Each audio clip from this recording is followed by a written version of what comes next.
UP में लाशें बिक रही हैं। इस काले धंधे में पुलिस वाले भी शामिल हैं। लाशों के सौदागर यूपी के कई जिलों में फैले हैं, लेकिन लाश बिक क्यों रही है और ये पूरा धंधा चलता कैसे है? इस इन्वेस्टिगेशन की शुरुआत हुई प्राइवेट मेडिकल कॉलेज से मिले एक इनपुट से। यहाँ के कुछ दलालों ने बताया कि कई सालों से मेडिकल कॉलेज को बॉडी दान में नहीं मिल रही है, जिससे मेडिकल छात्रों को प्रैक्टिकल करने में दिक्कतें आने लगी और इसी का सॉल्यूशन निकाला गया लाशों का सौदा करके। इसके लिए टारगेट बनी लावारिस लाशें। फिर हमें पता चला कि ये नेटवर्क बरेली और लखनऊ में तेजी से चल रहा है, तो हम बरेली जिला अस्पताल की तरफ निकले। यहाँ पोस्टमार्टम हाउस में हमारी मुलाकात सुनील से हुई। सुनील जिला अस्पताल में संविदा पर काम करता है। सुनील से हमने दलाल बनकर कहा कि प्राइवेट मेडिकल कॉलेज को डेड बॉडी पहुँचानी है, तो उसने हमें शाम को पोस्टमार्टम हाउस से 300 मीटर दूर चौराहे पर मिलने बुलाया। उसने किसी पुलिसकर्मी को हमसे मिलवाने की बात कही। चाहे तो कहो तो हम कल आ जाएं साहब से बात करवा के, क्योंकि ये देखो पर्सनली एक बात होगी साहब से, ऐसा नहीं है कि सबके साथ में, क्योंकि अगर उस चीज से मानेंगे तो कुछ भी नहीं हो सकता। जो हमारे थाना क्षेत्र की होनी है, हाँ हाँ मैंने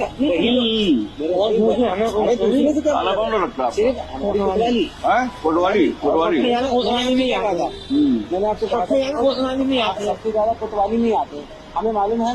पूछो इनसे पोस्टमार्टम करके ये रेट आ गया 45,000 का।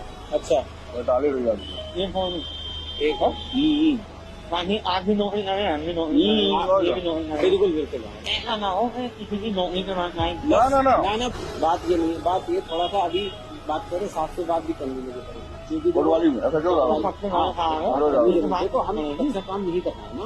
अब उनसे आप बात कर लें, हम क्या बात करें? नहीं आपका क्या नाम है? मेरा नाम नरेंद्र। सिपाही नरेंद्र ने हमें ये भी बताया कि पहले पोस्टमार्टम करवाने की जिम्मेदारी उन्हीं के पास रहती थी। ये अभी हुआ पहले पूरा टाइम मेरे ऊपर ही था।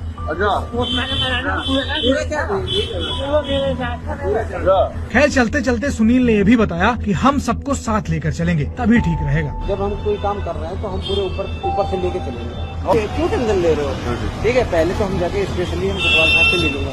पहले रितेश कपिल जी थे, बहुत टाइम हो गया। कौन? रितेश कपिल जी। अच्छा कोतवाल साहब।